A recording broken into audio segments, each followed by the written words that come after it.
11. detsember, kolmapäev, kell on umbes 2 ja olen jõudnud Haapsalu lahele jääluuresse. Nagu näha, on laps lahti jääs. Siin on isegi, ma ütleks, et jääalud on veel kõige paremad siiamaani, sest jääd hästi sile.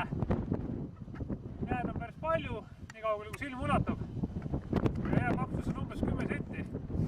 Aga nagu merel ikka peab asjasse respektiga suhtuma, sellepärast et tegime siin väikse tuuri ja kohati hakkas silma veel selliseid vaba veega ilma jääta hingamisauke, nii et merel peab ikkagi silmad lahti hoida ja ohutusorustus kaasas olema.